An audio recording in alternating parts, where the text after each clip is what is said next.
Shalom. Puji Tuhan kita bisa berkumpul di sini hari ini ya, di minggu pertama.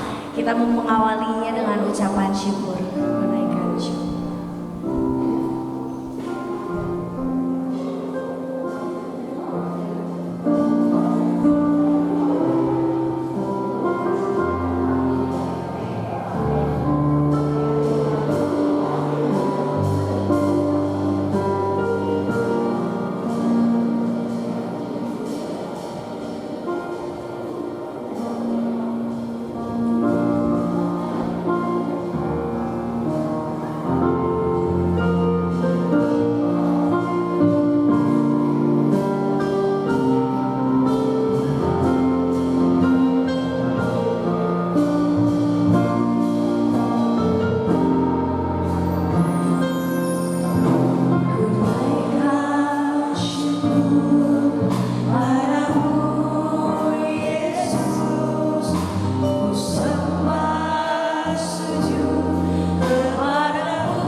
syukur kami Tuhan hanya bagi-Mu Tuhan. Terima kasih Tuhan untuk penyertaan-Mu setiap hari Tuhan pada kami semua di tempat ini. Terima kasih Tuhan untuk kasih Tuhan yang tidak pernah habis-habisnya Tuhan di kehidupan kami ya Bapa. Biarlah Tuhan kami mau menikmati Tuhan hari ini bersama-Mu Tuhan. Kami mau memuji memuliakan nama-Mu Tuhan lewat mulut kami ya Bapa. Di dalam nama Tuhan Yesus kami menyerahkan kebaktian hari ini ke dalam tangan-Mu. Amin. Mari Bapak Ibu, saya undang untuk bangkit berdiri, kita mau nyanyikan bersyukurlah.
sangat baik.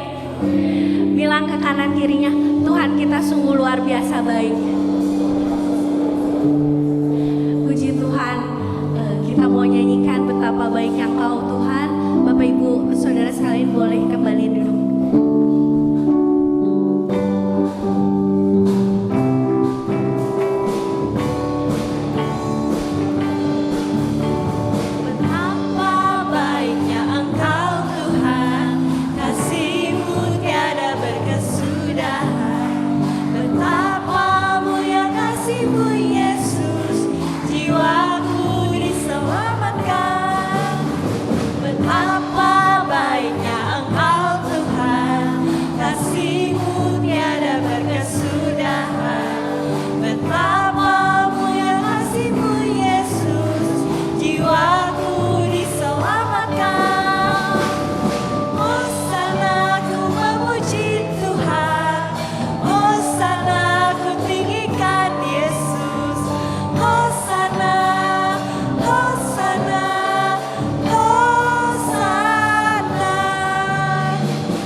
Engkaulah satu-satunya Tuhan. Tidak ada seorang pun yang seperti Tuhan. Kami percaya Tuhan bahwa Engkau memberkati kami semua. Engkau menerima apapun keadaan kami. Engkau yang memberi kami pengharapan, sukacita, damai sejahtera Tuhan. Sekarang tibalah Tuhan. Kami ingin duduk diam Tuhan di bawah kaki-Mu untuk mendengarkan Tuhan firman dari Engkau. Kau kiranya berkati Tuhan hamba-Mu yang akan menyampaikan firman Tuhan ya Bapa. Dalam nama Tuhan Yesus kami berdoa, amin. Saya serahkan pada hamba-Nya. Bapa, kami bersyukur kepadamu atas kasih anugerah yang Kau limpahkan pada kami. Kami siap untuk mendengar firman Tuhan. Berikan kepada kami hati yang sungguh-sungguh, pikiran yang terpusat kepada firman Tuhan, sehingga kami boleh menikmati kebenaran ini dan kami boleh bersukacita karenanya. Terima kasih ya Bapa, kami minta Roh Kudus akan menolong kami. Dalam nama Yesus Kristus kami berdoa, amin. Kita akan membaca satu ayat di dalam 2 Korintus 4 ayat 16 yang tertera juga di dalam warta kita atau ringkasan khotbah itu. Sebab itu kami tidak tawar hati, tetapi meskipun manusia lahiriah kami semakin merosot, namun manusia batiniah kami dibaharui dari sehari ke sehari. Sebab itu kami tidak tawar hati, tetapi meskipun manusia lahiriah kami semakin merosot, ya, saudara, manusia lahiriah kita kalau semakin merosot itu bisa tawar hati orang. Duh, hirup teh meuni kieu-kieu teuing, ya. Teu cangkeng nyeri, kuru liut ya, hulu teu riut, suku roromeheun, saudara ya, gitu ya. Kan, tapi kalau roromeheun saya tahu bukan karena usia, bukan karena usia ya. Itu kena jorse, saudara. Ya, saudara-saudara. Jadi bisa tawar hati loh, saudara. Ya, saudara sekarang yang muda nggak ngerasain ya. Saya ingat dulu waktu masih muda ngelihat orang lain nggak boleh makan itu, nggak boleh makan ini, teh asa nih hirup teh nih gitu, kata saya teh buka duit tuh menang ieu, tuh menang itu ya. Nah, ayeuna saya geus kitu sarua, saudara, tuh menang itu, tuh menang ieu ya. Sebab kami tidak tawar hati, tetapi meskipun manusia lahiriah kami semakin merosot. Nah, ini yang penting. Namun manusia batiniah kami dibaharui sehari ke sehari. Nah, bagaimana saudara memikirkan nggak manusia batiniah saudara? Wajahnya dibedakin ya. Kalau yang laki-laki pakai apa itu?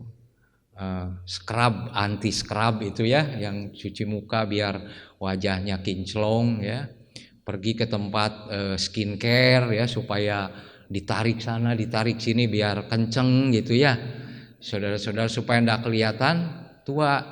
Angger saudara kajian ditariknya, dan saudara sadar tanggal lahir teh tanggal sabaraha ya, betul nggak saudara ya?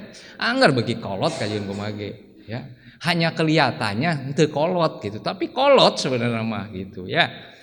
Nah, tapi sekarang ada pertanyaan yang akan menjadi kekal itu, yaitu manusia batiniah.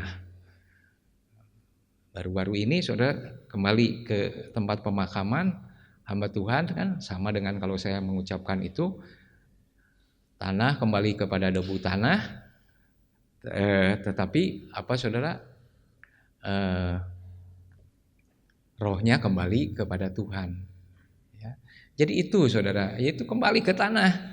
Ya, kita mungkin ada di Pandu, mungkin juga nanti ada di Cipageran, atau kita ada di apa itu yang di Soreang Banjaran sana, ya, atau di yang rada mahal di Sandego Hill, ya, seperti gitu. Tetapi sama saudara, itu balik lagi kanu taneuh deui, ya. Nah, bagaimana dengan manusia batiniah kita? Ya. Kita teruskan lagi saudara. Ayat berikutnya. Dan Kristus telah mati untuk semua orang supaya mereka yang hidup tidak lagi hidup untuk dirinya sendiri. Ya. Diulangi lagi, dan Kristus telah mati untuk semua orang supaya mereka yang hidup tidak lagi hidup untuk dirinya sendiri. Nah, saudara, kita itu dari kecil itu, kalau saudara perhatikan, anak kecil itu egois, bukan? Ya.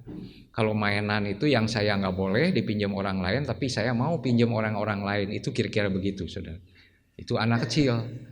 Tapi lamun geus gede anger kene kitu, ya berarti saudara nggak ada perkembangan berarti. Ya. Hayo we diri sendiri anu diperhatikan. Ya. Kenapa orang mau menikah? Karena dia mau direpotkan oleh pasangannya, mau dikehelkan oleh pasangannya. Kalau nggak mau begitu ya jangan menikah, saudara. Ya. Menikah itu saudara meninggalkan zona aman kesendirian dan bareng-bareng zona yang tidak aman bersama-sama. Tetapi jangan salah, dengan bersama itu kalau menyadari itu, dikatakan oleh firman Tuhan, suami istri itu arahnya kemana? Bukan bahagia, bukan hidup harmonis, tapi firman Tuhan menggambarkan hubungan antara Kristus dan jemaat. Itu arah firman Tuhan untuk kita menjadi keluarga, menurunkan turunan-turunan rohani yang takut akan Tuhan. Ya. Jadi saudara, dan Kristus telah mati untuk semua orang supaya mereka yang hidup tidak lagi hidup untuk dirinya sendiri. Bagaimana saudara hidup?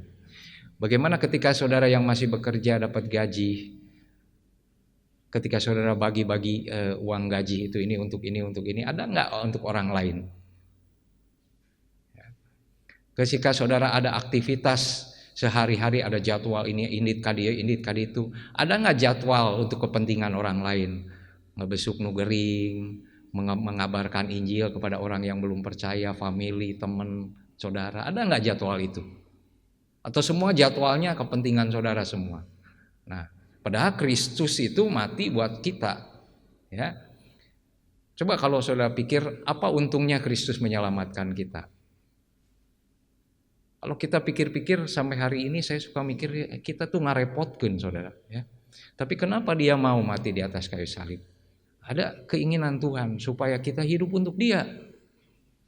Tetapi tidak hidup untuk dirinya sendiri, tetapi untuk Dia yang telah mati dan telah dibangkitkan untuk mereka. Kemudian ayat yang berikutnya, tetapi bertumbuhlah dalam kasih karunia dan dalam pengenalan akan Tuhan. Saudara, orang yang belum pernah ke luar negeri nyaho Singapura, oh Singapura teh kieu nya, oh. Yang belum pernah ke China, kemudian dia pergi ke China, oh Shenzhen juga kieu nya. Peicing juga kieu dan seterusnya. Oh di Cungpo teh aya kieu dan seterusnya. Dari tidak tahu jadi tahu. Ya.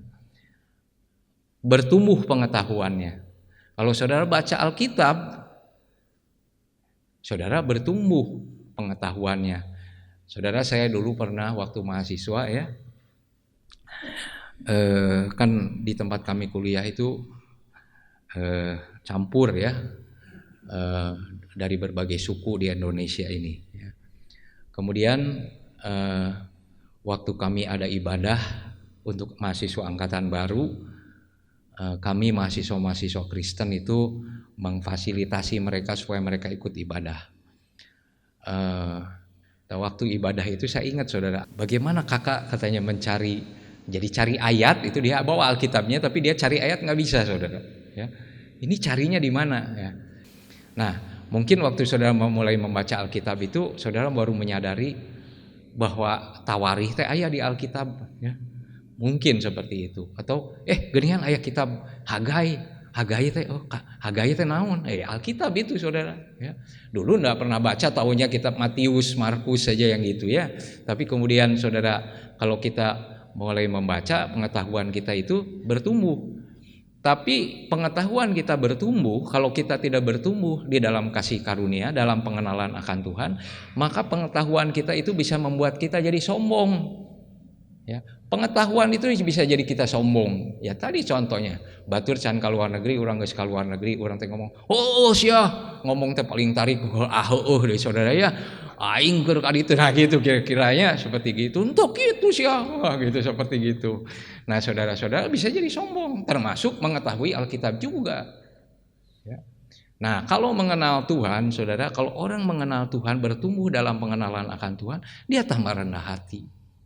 Sekalipun dia banyak tahu, dia tidak akan bicara sampai apa yang dia tahu itu diperlukan untuk diketahui oleh orang lain. Itu saudara, ya, bertumbuhlah dalam kasih karunia. Bertumbuh dalam kasih karunia supaya hidup saudara dan hidup saya penuh pengharapan.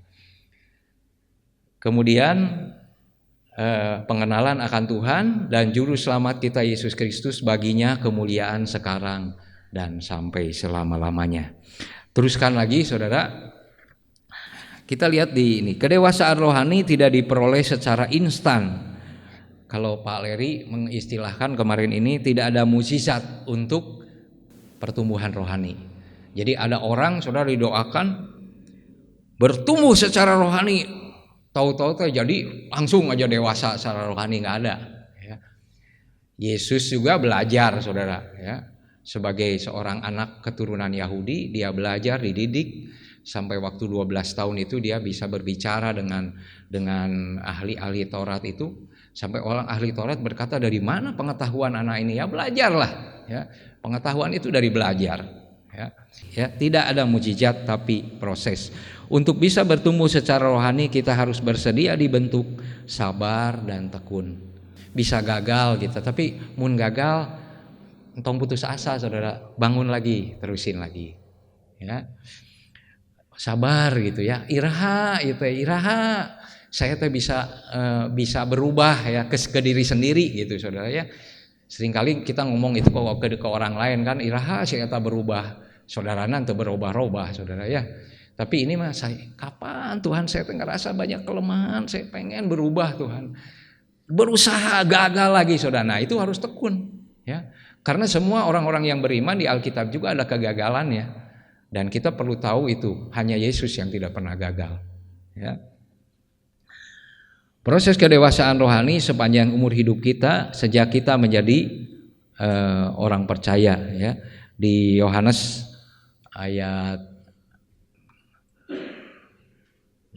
3 ayat 8, angin bertiup kemana ia mau dan engkau mendengar bunyinya, tetapi engkau tidak tahu dari mana ia datang atau kemana ia pergi. Demikian halnya tiap-tiap orang yang lahir dari Roh Allah. Jadi orang lahir dari Roh Allah itu juga anger-anger gitu tuh. Tapi saudara, sebetulnya batinnya yang udah berubah. Waktu saya dilahirkan kembali SMP kelas 2, saudara, saya percaya kepada Tuhan Yesus sebagai juru selamat saya pribadi. Saya sadar betul saya orang berdosa, dan hari itu saya mengalami kelahiran baru. Dan hidup tidak sama lagi, berdoa tidak sama lagi, baca Alkitab tidak sama lagi, walaupun baru 2 SMP saudara. Saya tahu persis Tuhan mau mulai menggarap hidup saya, ya. Jadi demikian halnya tiap-tiap orang yang lahir dari Roh Allah. Kapan lahir dari Roh Allah itu? Kita lahir dari mama kita saudara, ada tahun tanggalnya. Kita lahir dari Roh itu ketika kita percaya kepada Tuhan Yesus, bukan ketika kita beragama Kristen, bukan ketika kita ke gereja, tetapi ketika kita percaya Yesus Kristus sebagai Tuhan dan Juru Selamat secara pribadi, secara kesadaran penuh, ya. 2 Korintus 5 ayat 17, jadi siapa yang ada di dalam Kristus, ia adalah ciptaan baru. Ciptaan baru, yang lama sudah berlalu, sesungguhnya yang baru sudah datang. Itu kelahiran kembali, kita bayi secara rohani itu pada waktu itu seperti itu saudara, ya. Pada waktu itu seperti itu. Semua tokoh iman di dalam Alkitab mengalaminya. Salah satunya adalah Yusuf. Nah, hari ini kita akan bicara soal Yusuf, anak Yakub dari Rahel. 12 pasal dari kitab dari kitab Kejadian mencatat kehidupan Yusuf, mulai dari pasal 37, pasal 38 sampai pasal 50. Itu tentang Yusuf. Ya, saudara, kita akan melihat bagaimana Yusuf itu dari anak papi dijual menjadi sebagai budak, ya. Adapun Yakub, ia diam di negeri penumpangan ayahnya, yakni tanah Kanaan. Inilah riwayat keturunan Yakub. Yusuf tatkala berumur 17 tahun, jadi masa muda biasa menggembalakan kambing domba bersama-sama dengan saudara-saudaranya, anak-anak Bilha, Silpa, kedua istri ayahnya. Dan Yusuf menyampaikan kepada ayahnya kabar tentang kejahatan saudara-saudaranya. Jadi Yusuf itu aduan gitu saudara. Saudara yang adik kakak ya, kalau yang anak tunggal nggak bisa ngerasain nih. Kalau yang adik kakak kan kakak suka ngaduin adiknya atau adik ngaduin kakaknya. Mah, atau pah si gitu ya. Itu kalau diaduin gitu kita waktu sebagai anak gimana? Kesel nggak? Pah tadi si anu bebecekan gitu ya. Pah tadi naik-naik ke pohon. Kita tekan kesel ya. Kalau diaduin sama saudara kita. Nah ini saudara yang diaduin itu 11 orang. Dia adalah 10 orang, dia yang ke-11. Dan apa yang gak benar dari kakak-kakaknya itu suka diceritain ke papahnya. Papahnya mungkin jadi menegur. Keheul kan saudara ya. Letik-letik geus aduan gitu seperti gitu ya. Nah, Israel lebih mengasihi Yusuf. Nah, ditambah lagi ini saudara. Israel tuh Yakub. Kan Yakub diganti namanya jadi Israel. Israel lebih mengasihi Yusuf dari semua anak-anak yang lain.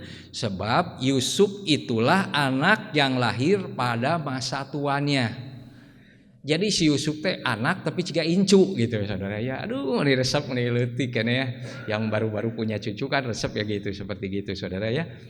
Jadi Yusuf itu disukai sama papahnya, sama Israel itu bukan karena dia juara kelas terus, bukan, udah. Karena dia lahir pada waktu dia udah tua. Bukan karena dia anak baik, bukan, saudara. Karena dia itu lahir pada waktu papahnya itu sudah tua. Ya. Jadi nggak ada prestasinya Yusuf itu dia disayang sama papahnya itu bukan karena lahirnya aja lebih lambat dari kakak-kakaknya seperti gitu. Ya. Dan ia menyuruh membuat jubah yang maha indah bagi dia. Guys, tinggal dibedakan ya saudara, dibedakan. Setelah dilihat oleh saudara-saudaranya bahwa ayahnya lebih mengasihi Yusuf daripada semua saudaranya, maka bencilah mereka itu kepadanya dan tidak mau menyapa dengan ramah. Saya nanya kepada Bapak Ibu Saudara, kira-kira Yusuf ada di keluarga ini teh bahagia enggak saudara? Bahagia nggak Yusuf ada di keluarga ini? Cukup bahagia juga. Kenapa? Ayah papa ya. Amun lanceukna ngaganggu saeutik pah kan anak papa ya. Anak papa. Pah gitu seperti begitu ngagarewek pah. Papahna teh aya naon gitu. Lanceukna teh langsung we ari ini. Henteu. Si eta mah leutik-leutik teh ngadu wae ka kolot teh ya gitu. Ya eta mah kesel saudara ya. Ini kan keseharian kita dulu waktu masih kecil, ya. Saudara, kita lihat di sini, maka bencilah mereka itu kepadanya dan tidak mau menyapa dengan ramah.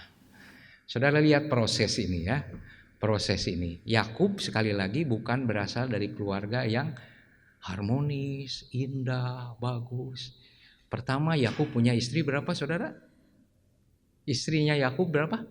4 orang. Ya. Dan anaknya sebetulnya 13 orang bukan 12 orang. Satu namanya perempuan Dina namanya. Dan Dina itu diperkosa oleh satu suku bangsa dan kemudian terjadi pembunuhan massal oleh keluarga dari Israel ini. Ya karena mereka merasa dihinakan dengan kejadian seperti itu, ya. Kita lihat berikutnya. Kejadian 39. Setelah dilihat oleh tuannya bahwa Yusuf disertai Tuhan. Nah, jadi tadi gara-gara dibenci itu saudara, akhirnya kita tahu bahwa Yusuf itu dijual.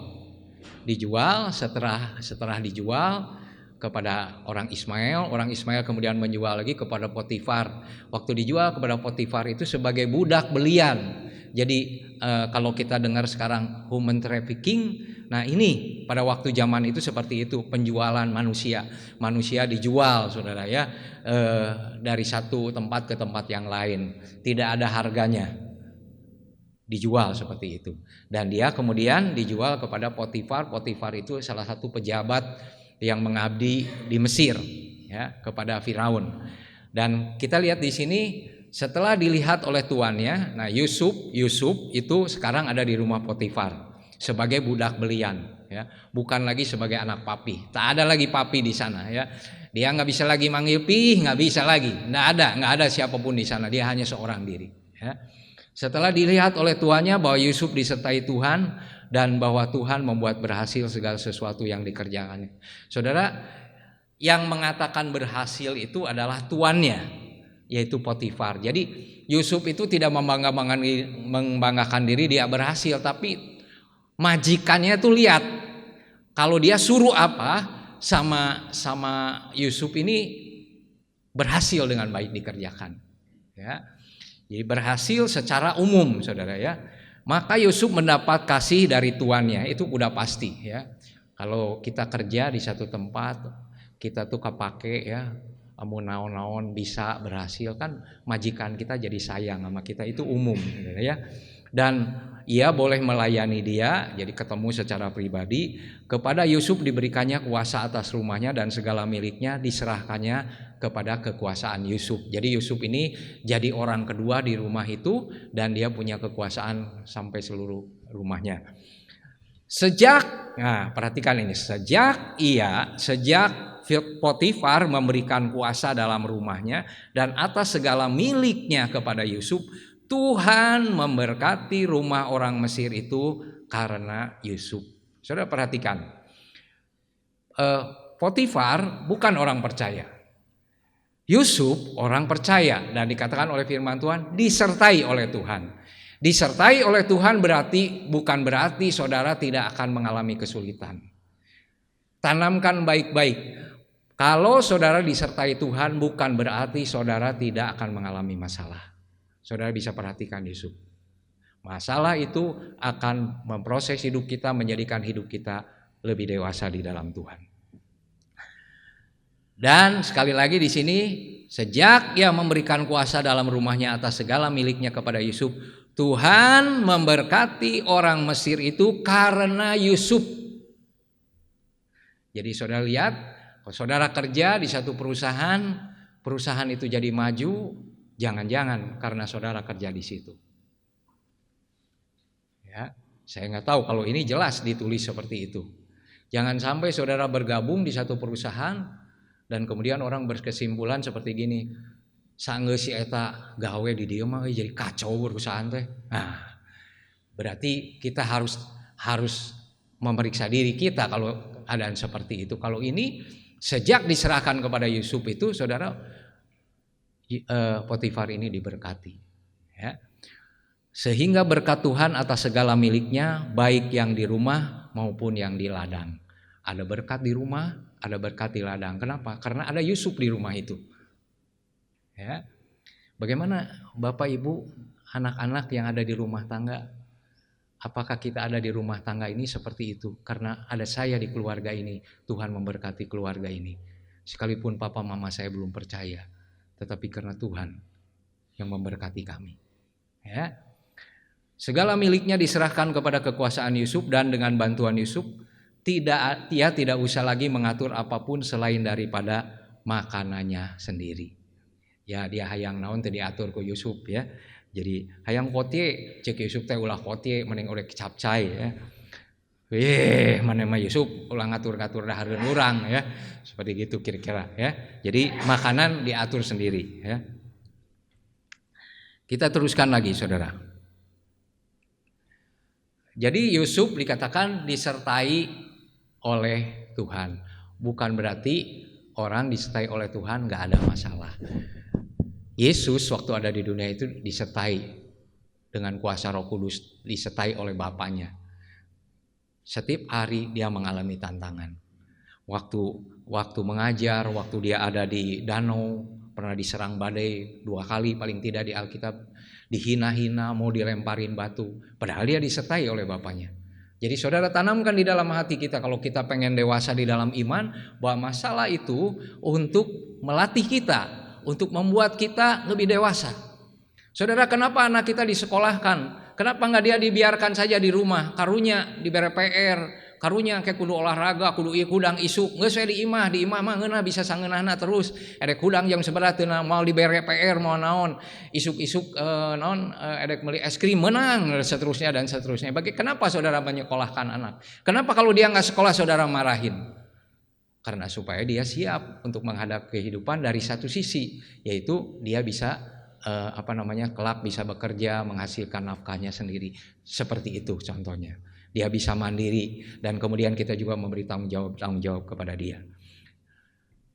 Kemudian yang berikutnya di sini Yusuf kemudian digoda, diserang, difitnah dan masuk penjara. Adapun Yusuf, nah ini masalahnya ini saudara. Adapun Yusuf itu manis sikapnya dan elok parasnya. Saudara, saya nanya, kalau saudara lahir cantik salah nggak saudara? Ya enggak ya. Tapi ini masalah Yusuf itu ini saudara. Sikapnya manis kemudian elok parasnya. Ini yang pemudi-pemudi kalau punya pacar, baik orangnya, tampan wajahnya, mau nggak? Mau nggak? Nggak mau, nggak mau, nggak mau. Orang tuanya juga senang ya kalau ada anaknya yang menyapa anaknya seperti itu. Tetapi saudara, untuk Yusuf ini masalah sama seperti di keluarganya. Dia lahir pada waktu dia papanya udah tua, kemudian dia dimanjakan, menyebabkan saudara-saudaranya membenci dia. Nah, sekarang ada lagi persoalan berikutnya. Dia itu manis sikapnya, elok parasnya. Selang beberapa waktu istri tuanya memandang Yusuf dengan berahi, lalu katanya, marilah tidur dengan aku. Kan gara-gara eta, manis sikapnya, elok parasnya. Coba lamun misalkan Yusuf teh kena cacar, ya, totol-totol dia teh bopeng gitu ya, mungkin ceritanya jadi lain saudara. Ya. Yang jadi masalah itu bager, coba kasep ngorak kene, saudara. Eta nu jadi masalah teh ngorak kene, ngorak kene saudara. Ya. Saudara lihat ini, digoda, nanti kita lihat diserang dia. Ini baru digoda. Tetapi Yusuf menolak dan berkata kepada istri tuannya itu, dengan bantuan tuanku tidak lagi mengatur apa yang ada di rumah ini, dan ia telah menyerahkan segala miliknya pada kekuasaanku. Itu kesadaran Yusuf tentang kepercayaan.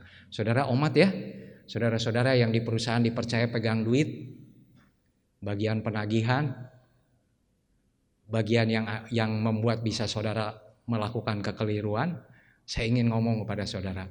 Saudara ingat Tuhan yang memberi kepercayaan saudara bisa bekerja. Jangan permalukan nama Tuhan dengan menggelapkan uang, korupsi dan sebagainya. Ya. Bahkan di rumah ini ia tidak lebih besar kuasanya daripadaku, dan tiada diserahkannya kepadaku selain daripada engkau. Kenapa? Karena engkau adalah istrinya. Jadi Yusuf ini tidak dikasih kesempatan untuk ngurus istrinya. Yang ngurus istrinya ya suaminya, saudara ya. Bagaimana mungkin aku melakukan kejahatan yang besar ini dan berbuat dosa terhadap Allah? Dia dibuang, saudara. Dia disertai oleh Tuhan. Sekarang digoda oleh istri tuannya. Kalau secara umum kita berpikiran seperti gini, kepikiran duniawi. Kalau saya udah dekat sama Potifar, sekarang dekat sama istrinya Potifar, bahkan sepertinya kalau gini tuh kayak apa ya? Seperti peliharaannya istrinya gitu, ya. Istri dari Potifar ini kan pasti segala dibere, handphone dibere, mobil dibere, meureun gitu. Kalau zaman ayeuna seperti gitu, dimanja aja. Kan harusnya dia lebih senang. Tapi ini jawaban yang penting bagi kita. Bagaimana mungkin aku melakukan kejahatan yang besar ini dan berbuat dosa terhadap Allah? Saudara sadar gak kalau saudara suatu kali melakukan kekeliruan dan kemudian saudara kemudian melihat ayat ini. Bagaimana mungkin aku melakukan kejahatan yang besar ini? Saudara, dosa besar, dosa kecil pasti akan ada masalah. Yang kelihatan, yang tidak kelihatan sama akan menimbulkan masalah. Tapi jangan salah, saudara, hidup kudus, hidup benar juga akan ada masalah. Poin yang pertama tadi saudara, sekalipun Tuhan menyertai saudara bukan berarti tanpa masalah. Poin yang kedua sekarang saudara, sekalipun saudara hidup benar bukan berarti tidak ada masalah. Tapi kalau saudara berdosa pasti ada masalah. Cepat atau lambat pasti ada masalah. Kemudian, walaupun dari hari ke hari perempuan itu membujuk Yusuf, dibujuknya dari hari ke hari. Kalau kita harusnya bertumbuh dari sehari ke sehari. Ini iblis itu membujuk dari hari ke hari. Jadi dia tuh nggak mudah putus asa, saudara. Iblis membujuk kita tuh nggak mudah putus asa. Terus, ya. Terus kalau hari ini nggak berhasil, besok dia coba lagi. Nggak berhasil, besok dia coba lagi besok. Ini kita lihat di sini, ya. Jadi saudara, di satu sisi Tuhan itu membuat kita dari sehari ke sehari, batin kita itu menjadi terus bertumbuh. Di sisi lain, saudara, kuasa kegelapan ini dari sehari ke sehari mencoba menjatuhkan kita. Saudara harus waspada itu, ya. Ketika ada berkeluarga, ketika hubungan adik kakak, ya, hubungan usaha, hubungan antar karyawan, ya, bisa salah kita, ya. Walaupun dari hari ke hari perempuan itu memujuk Yusuf, Yusuf tidak mendengarkan bujukannya itu untuk tidur di sisinya dan bersetubuh dengan dia. Itu jelas firman Tuhan mengatakan seperti itu. Yusuf tidak mendengarkannya. Kalau iblis berkata, kita jawab apapun dia katakan tidak. Hati-hati ngomong tidak kemudian masuk penjara, saudara, ya. Seperti anggota partai itu, ya. Katakan tidak sama korupsi, ditewak, hapuskan saudara korupsi, ya, seperti gitu. Hati-hati, ya. Kita tidak kepada iblis dengan seluruh hidup kita. Tidak terima suap, tidak. Bagian pembelian di perusahaan, kan itu bisa disuap, saudara, ya. Saudara-saudara, kalau kita sebagai anak-anak Tuhan, kita berkata tidak untuk hal-hal yang gak benar. Dari mana kita mengenal itu? Kalau kita baca Alkitab, kita tahu kualitas hidup kita beda dengan di dunia ini. Saudara, kalau ada orang suap tidak mengetahui, kan nggak apa-apa, dah nggak tahu, ya. Tapi Tuhan tahu.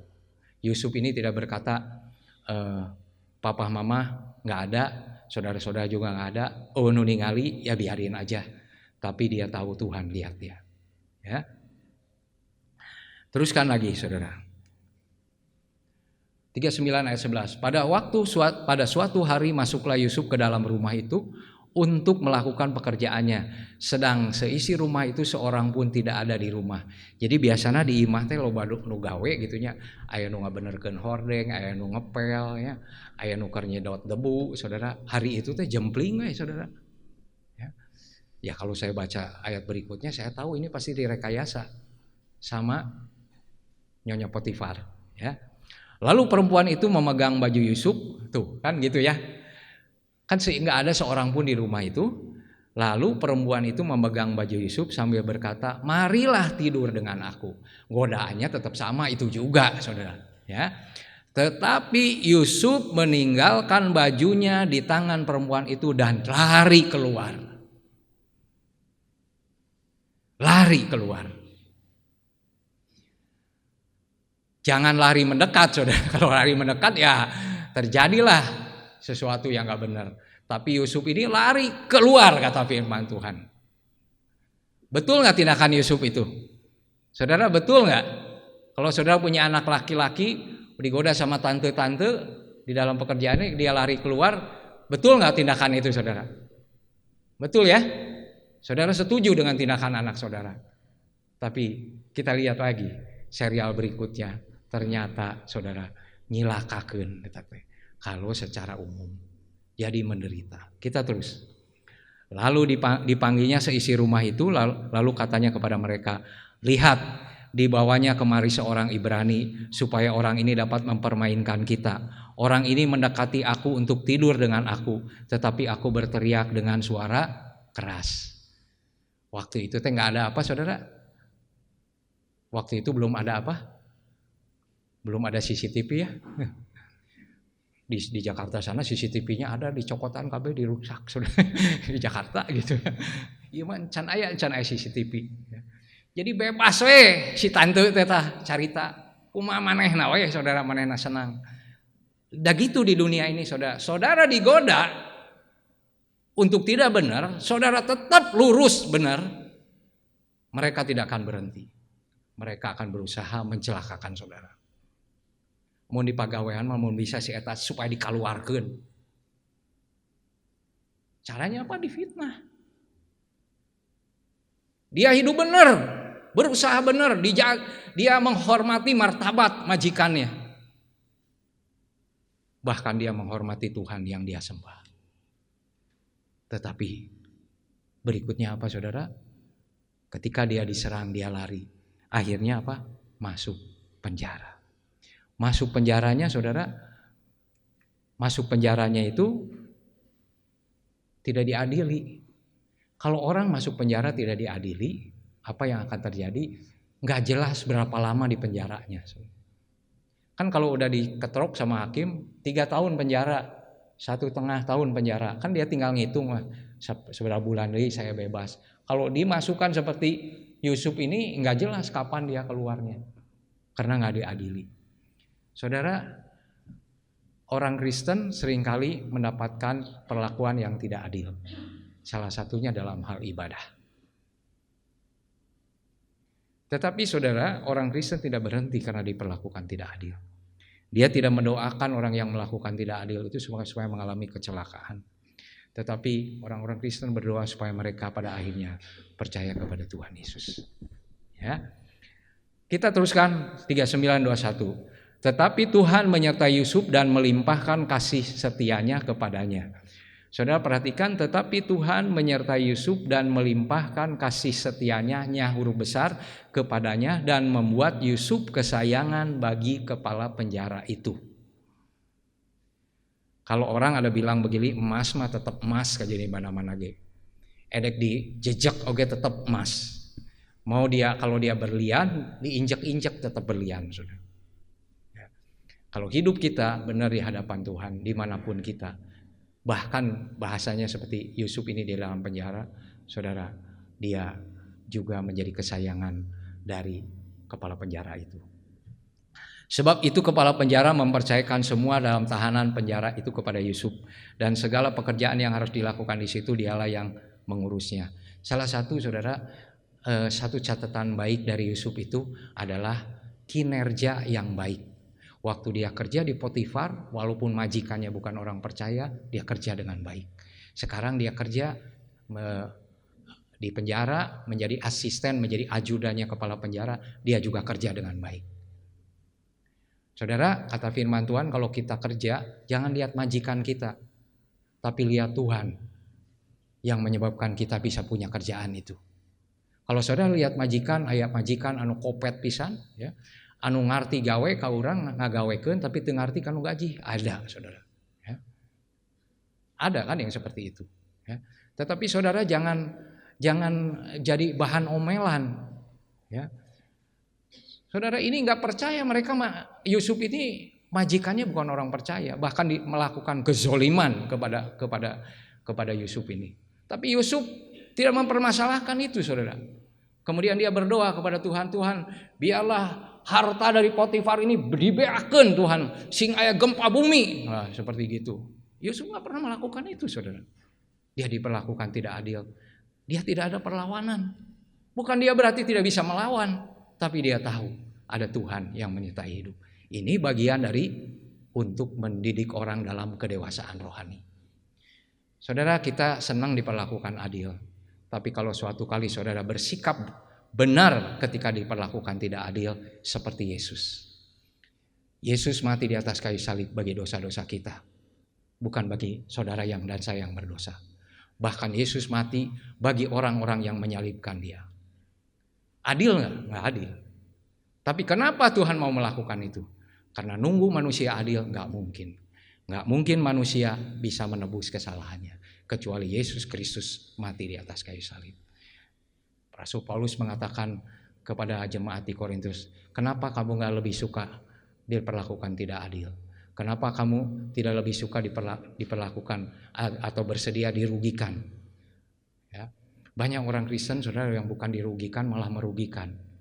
Kalau kerja, saya pernah dengar, saudara, di Bethesda tahun-tahun yang lalu ada orang cari kerjaan, kemudian melalui pengurus gereja kerja jadi supir. Waktu udah jadi supir, saudara, karena gajinya bagaimana atau apalah ditegur sama tuannya, mobil tuannya itu digeret, saudara. Ya. Jadi marah, jadi masalah dengan pengurus juga.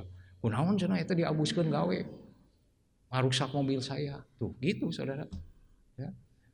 Jadi kadang-kadang saya suka mikir ya, kadang-kadang orang itu tidak ada kerjaan bukan karena memang tidak ada kerjaan, tapi kinerjanya Saudara. Ya.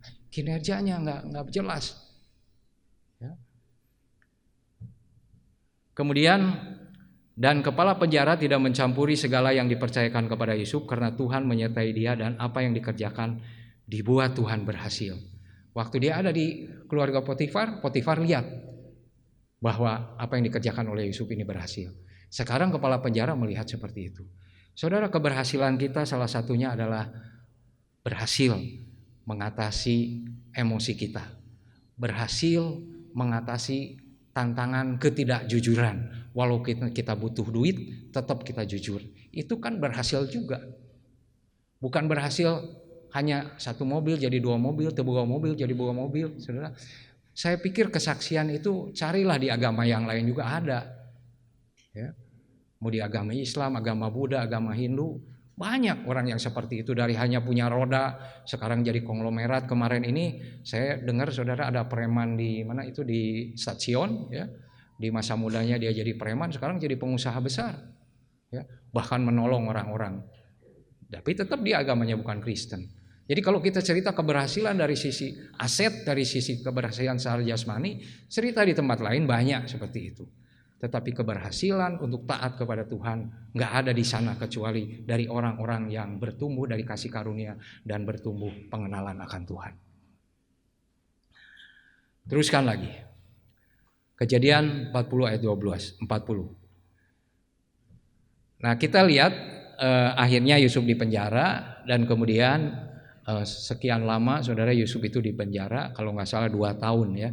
Pada waktu itu ada kejadian berikutnya ini.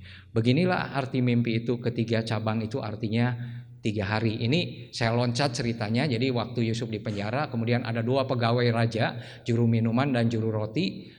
Karena raja murka dimasukkan juga ke penjara. Nah, ini jalannya Saudara, ini jalannya. Saudara percaya nggak bahwa Tuhan itu memegang kendali atas seluruh hidup kita? Kalau Saudara usaha, termasuk Tuhan itu memegang kendali relasi-relasi kita. Ini ada Ion usaha makanan. Ion di endorse sama saya. Usaha makanan ini pakai online gitu ya. Ya saudara-saudara tentu senang ya sebagai orang yang berhasil dalam usahanya. Tetapi saya ingin mengatakan begini. Ketika kita melakukan sesuatu yang benar dari Tuhan, pasti ada tantangannya. Pasti ada tantangannya ya. Kita teruskan lagi. Waktu mereka dimasukkan, kemudian saudara-saudara, mereka tuh suatu kali mimpi. Nah, ini kan bagian soal mimpi-mimpi tuh Yusuf dikasih karunia itu. Ya. Mimpi, kemudian mereka teh pagi-pagi teh ngaharuleng, biasanya sok ngobrol sama Yusuf, ini ngahuleng, ya. Bangun, namun bahasa Sunda, bangun anu sararadih gitu ya. Kemudian cek Yusuf teh, kunaon ieu teh bapak-bapak teh meuni ciga saradih kieu. Ieu penting himpi. Himpi naon emangna teh? Nya kieu. Nah, setelah udah gitu diartikan Saudara. Nah, salah satu artinya ini dikemukakan kepada juru minuman. Beginilah arti mimpi itu, ketiga cabang itu artinya 3 hari. Dalam 3 hari ini Firaun akan meninggikan engkau dan mengembalikan engkau ke dalam pangkatmu yang dahulu, dan engkau akan menyampaikan piala ke tangan Firaun seperti dahulu kala ketika engkau jadi juru minuman. Jadi saudara-saudara, ini yang mengangkat dia kembali ke posisi semula itu bukan Yusuf ya, bukan Yusuf. Yusuf mah hanya mengartikan ya. Saudara hati-hati ya kalau ada kawan-kawan kita, saudara-saudara kita yang punya karunia seperti ini, entong dijadikan dukun ya. Nanti setik-setik, erek ka mana? Erek ka Payahya kunaon? Peuting ngimpi ieu ceuli ka abusan gaang. Datang saudara-saudara ya. Ai ditinggali teh bener gaangna abus, saudara lain ngimpi eta beneran ditinggali teh eta gaangna abus saudara ya. Seperti gitu, keluarkan namun teh bisa cilaka ya. Jadi jangan sampai seperti gitu. Kita itu bukan perdukunan saudara. Ya. Jadi jangan enggak ada Kristenan mengembangkan tafsir mimpi, enggak ada, Saudara. Mimpi itu ditafsirkan karena Tuhan memberitahu, ya. Ada buku tafsir mimpi tapi bukan itu, Saudara. Ya, ini bukan itu. Kemudian ayat 14. Yusuf ngomong gini, pesen sama juru minuman itu. Tapi ingatlah kepadaku, apabila keadaanmu telah baik nanti, tujukanlah terima kasihmu kepadaku dengan menceritakan hal ihwalku kepada Firaun, dan tolonglah keluarkan aku dari rumah ini, maksudnya dari penjara. Cengli ya saudara ya, kalau kita udah nolong orang lain, kita minta tolong kepada orang lain, cengli nggak? Cengli ya? Ya ini Yusuf juga melakukan seperti itu. Ya. Dia nggak ngomong begini, nanti Tuhan akan mengeluarkan saya dari penjara itu, nggak sehebat itu juga Yusuf itu. Ya, dia minta tolong sama juru minuman yang juga bukan orang percaya. Jadi jangan minta tolong itu harus ke yang seagama, nggak harus juga. Saudara punya pegawai banyak yang tidak seagama. Ya, itu pikiran-pikiran pemimpin harus seagama. Saudara lihatlah di dalam Alkitab. Ya kalau pendeta agamanya Islam ya jangan saudara ya, harus Kristen juga sama-sama ya. Sebab aku diculik begitu saja dari negeri orang Ibrani, dan di sini pun aku tidak pernah melakukan apa-apa yang menyebabkan aku layak dimasukkan ke dalam liang tutupan ini atau ke dalam penjara. Jadi Yusuf tuh menyadari bahwa dia tuh kesini tuh bukan salah saya, tahu dia. Dan dia nggak cukup tahu berkata. Kalau kita lihat kisahnya Yusuf kemudian jadi orang kedua, Yusuf juga nggak tahu pada waktu itu nasibnya berikutnya akan seperti apa. Belum tahu, kita mah udah punya lengkap ceritanya di dalam kitab Kejadian sampai pasal 50. Oh Yusuf teh gitu ceritanya. Pada waktu itu Yusuf menjalani, nggak tahu dia bakal begitu. Ya. Jadi saudara kita lihat di sini Yusuf tuh tahu bahwa dia itu diperlakukan nggak benar gitu. Ya. Kita teruskan lagi saudara. Ayat 40 ayat 23. Yuk kita baca sama-sama. Tetapi Yusuf tidaklah diingat oleh kepala juru minuman itu, melainkan dilupakannya. Siapa saudara yang punya sahabat kencan mareunang gawe barengnya, bahkan masih kuliah kene ngerjakeun tugas bareng ya, boga kabogoh bareng-bareng, boga kabogoh nama masing-masing maksudnya saudara ya. Seperti itu mani akrab, kemana-mana bareng, ondangan bareng, janjian ya.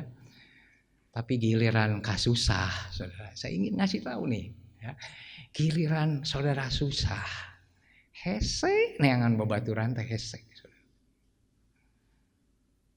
Saudara yang pernah ngalaminya mengiyahkan pasti.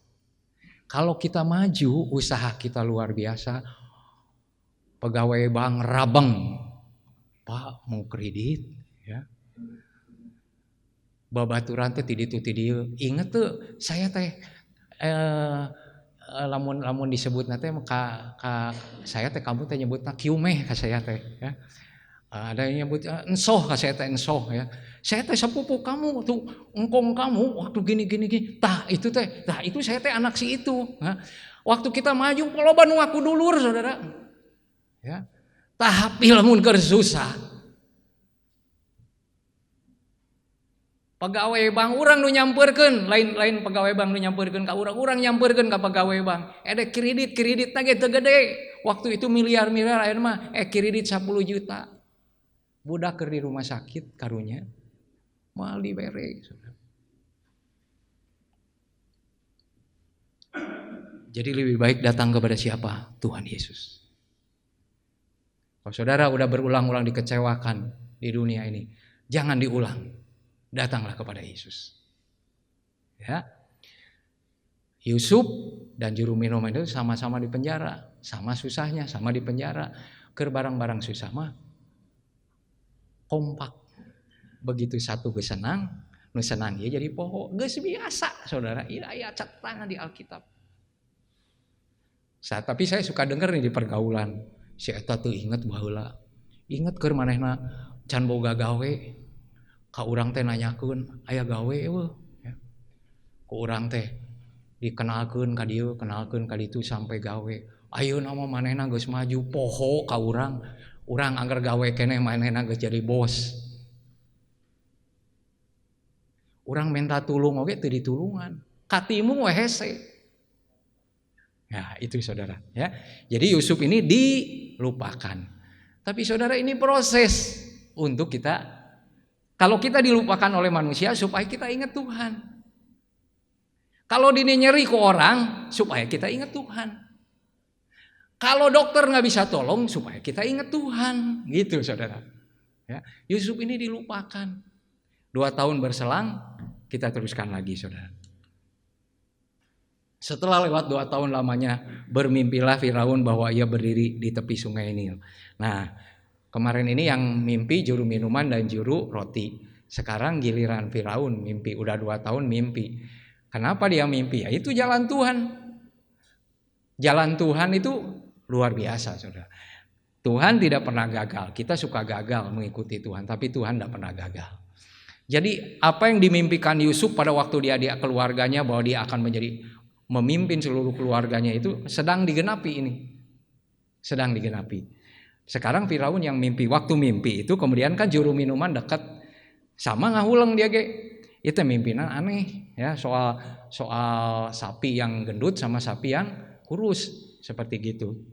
Nah, tetapi kita lihat di sini juru minuman ini kemudian akhirnya dia ingat ya. Dia katakan seperti ini.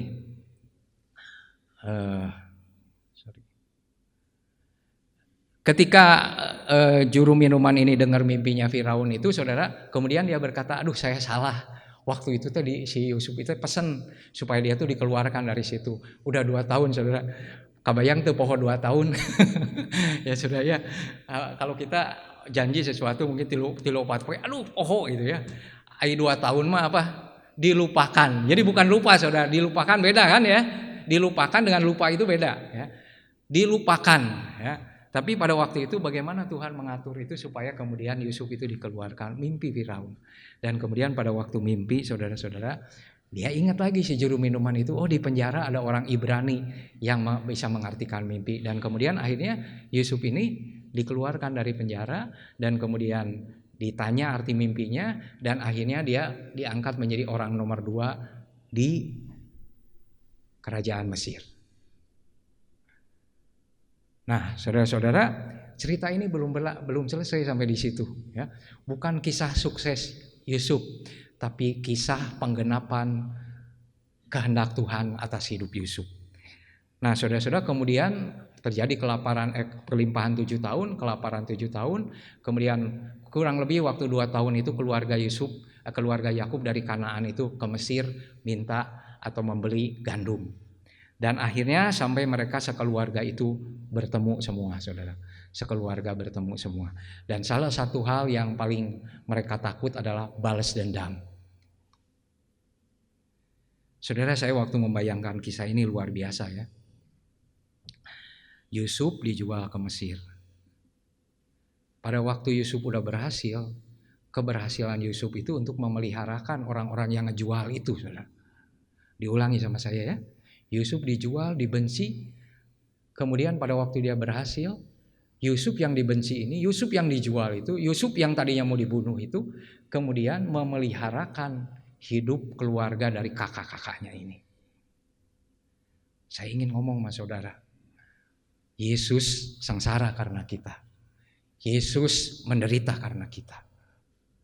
Tetapi dia rela melakukan semua itu supaya kehendak Bapaknya digenapi dalam hidupnya, yaitu menyelamatkan kita.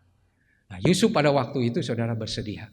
Pada waktu dia udah ketemu ini, saudara kita lihat ya apa yang diomong sama kakaknya. Memang kamu telah mereka-rekakan yang jahat terhadap aku, tetapi Allah telah mereka-rekanya untuk kebaikan dengan maksud melakukan seperti yang terjadi sekarang ini, yakni memelihara hidup suatu bangsa. Jadi saudara lihat ya, kita kembali lagi ke ayat pertama. Supaya kita hidup bukan lagi untuk diri sendiri, tetapi untuk Dia yang sudah mati bagi kita. Untuk Allah yang sudah mengasihi kita. Dan Yusuf itu mengerti ini. Dikatakan di sini dengan maksud supaya aku jadi orang terkenal, supaya aku jadi orang yang punya jabatan tinggi, bukan saudara. Dengan maksud melakukan seperti yang terjadi sekarang ini, yakni memelihara hidup suatu bangsa. Saudara pikirkan, saudara jadi Kristen satu-satunya misalkan di keluarga. Ngerti gak maksud Tuhan atas hidup saudara? Kalau saudara satu-satunya ada di perusahaan yang Kristen, ngerti gak maksud tujuan Tuhan ada di hidup saudara? Saudara bergaji besar, punya jabatan tinggi. Ngerti nggak maksud Tuhan? Saudara dikasih jabatan tinggi, dikasih gaji yang besar itu. Ngerti nggak maksud Tuhan atas hidup saudara? Atau saudara hanya ngertinya, hanya punya pikirannya bagaimana beli mobil lagi, bagaimana pindah rumah, bagaimana ini, bagaimana itu, semua agendanya buat sendiri. Atau saudara, saya tahu, saya ada di sini untuk maksud penyelamatan, supaya keluarga saya yang lain diselamatkan. Saudara, waktu saya pertama kali percaya Yesus 2 SMP itu dengan sungguh-sungguh, saya ke gereja dari kecil. 2 SMP saya bertobat, percaya Yesus sebagai Tuhan Juru Selamat. Yang ada di dalam hati saya, kerinduan yang pertama apa? Saya ingat 2 adik saya. Dia Kristen, tapi dalam hati saya, jangan-jangan mereka juga seperti saya, ke gereja tapi gak ngerti. Jadi 2 adik saya itu saya injili, saudara. Ke orang tua rada sieun, saudara. Kumaha mengawalinya. Papa saya, kami doakan bersama-sama dengan teman-teman itu, dan akhirnya papa saya pergi ibadah. Berikutnya mama saya ikut ibadah juga, termasuk pada waktu itu sempat juga berjemaat di gereja Bethesda ini. Itu maksud Tuhan untuk menyelamatkan saya. Bukan untuk supaya saya ke sorga, saudara. Supaya lebih banyak orang masuk sorga. Karena saudara percaya kepada Tuhan Yesus. Coba saudara, sekarang sehari-hari saudara ada di komunitas apa, di kelompok apa. Pernahkah Anda berbicara soal Yesus kepada mereka? Bukankah Yesus itu satu-satunya hanya satu jalan bagi kita untuk sampai kepada Tuhan? Kapan kesempatan itu kita pikirkan bagi mereka? Kapan kita menangisi jiwa-jiwa supaya mereka diselamatkan? Gaji kita akan ditinggalkan, jabatan kita akan ditinggalkan. Tapi jiwa yang kita kesempatan untuk menyampaikannya dan dia diselamatkan ketika mendengar Injil, suatu kali kelak dia akan ketemu dengan kita di dalam kekekalan. Saudara, kembali lagi dengan maksud melakukan seperti yang terjadi sekarang ini, yakni memeliharakan hidup suatu bangsa. Dia berbuah hidupnya. Jadi janganlah takut, aku akan menanggung makananmu, makanan anak-anakmu juga. Demikian ia menghiburkan mereka dan menenangkan hati mereka dengan perkataannya itu.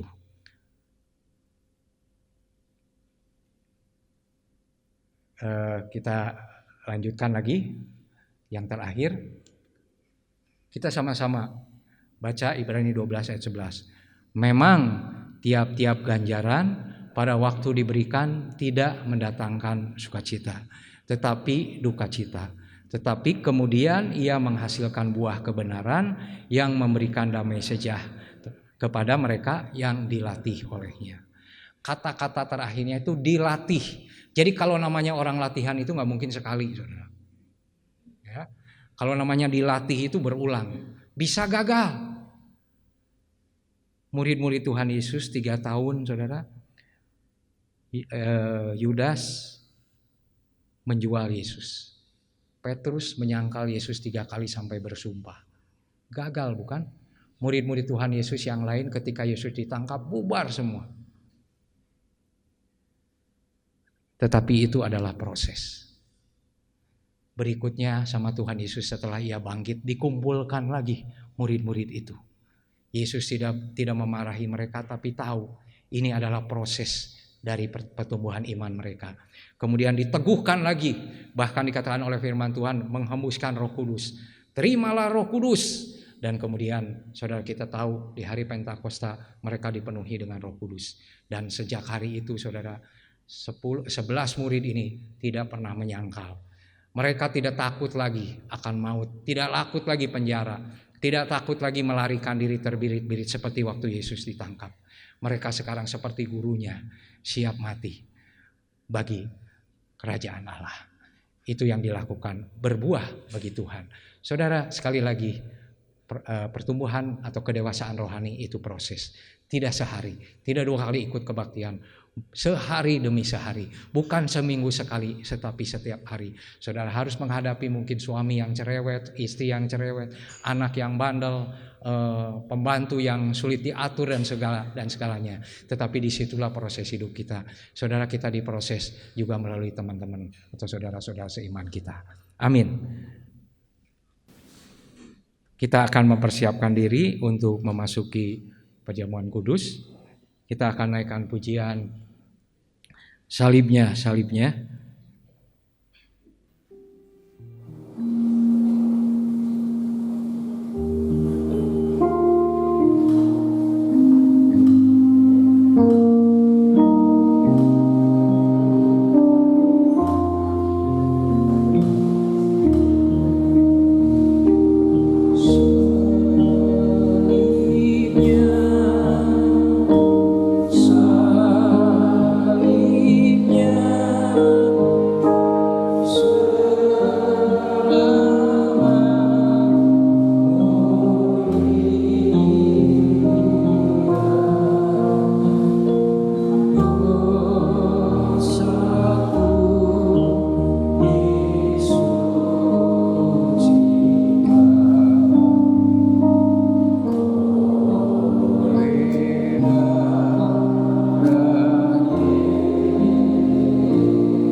Salibnya.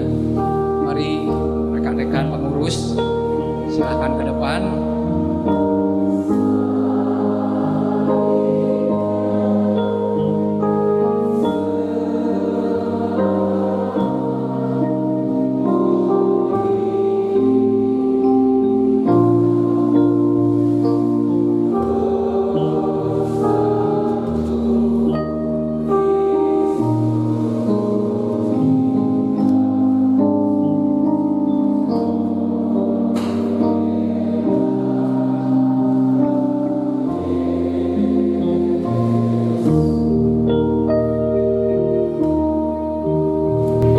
Pak Surya akan mengawali jawab kudus ini dengan doa. Persilakan Pak Surya.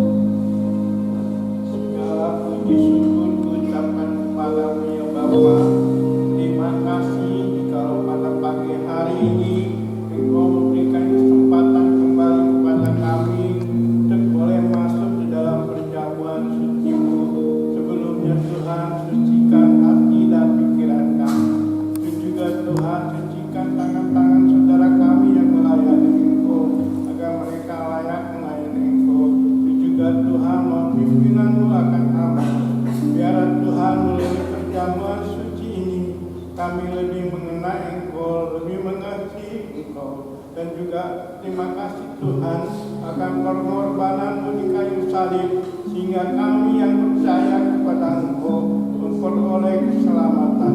Mungkin Tuhan di antara saudara kami saat ini yang belum menerima Engkau sebagai juru selamat, karena ragu-ragu atau teguhkan hatinya Tuhan, dan mereka pun memperoleh keselamatan. Itu juga Tuhan bagi kami yang sudah percaya Tuhan, biarlah kami pun lebih sungguh-sungguh lagi mengasihi Engkau, sebab Engkau lebih dulu mengasihi kepada kami.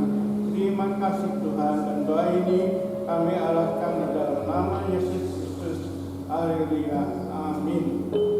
Suci, suci.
Kita sama-sama akan bangkit berdiri, pegang roti di tangan-tangan kita.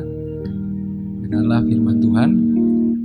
Dan ketika mereka sedang makan, Yesus mengambil roti, mengucap berkat, memecah-mecahkannya lalu memberikannya kepada murid-muridnya dan berkata, "Ambillah, makanlah, inilah tubuhku." Kita memakan dengan iman.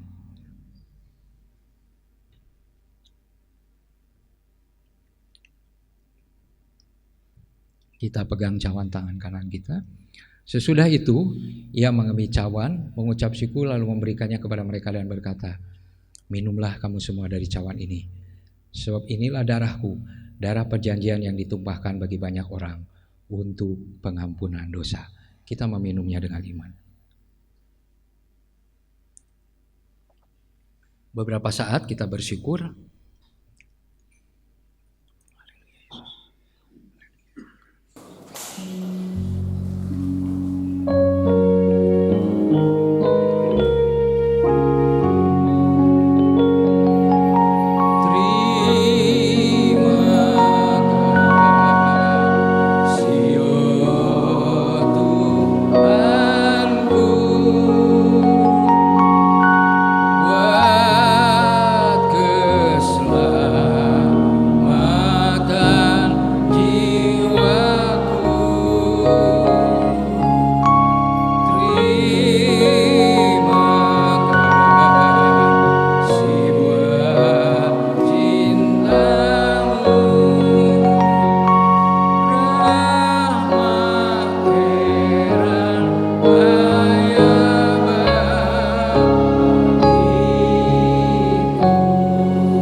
Kami bersyukur ya Tuhan, pagi ini kami layak ada di hadapan-Mu karena Engkau sudah mati di atas kayu salib bagi kami. Pujian kami diterima oleh Engkau karena kami sudah dilayakkan oleh darah yang kudus itu. Kami boleh melayani pagi ini, diberikan tempat yang terhormat karena Engkau sudah mati bagi kami. Kami diberikan jabatan tinggi, kami mungkin diberikan kekayaan banyak karena Engkau melayakkan kami menerima itu semua. Kasih-Mu tidak pernah terbalaskan.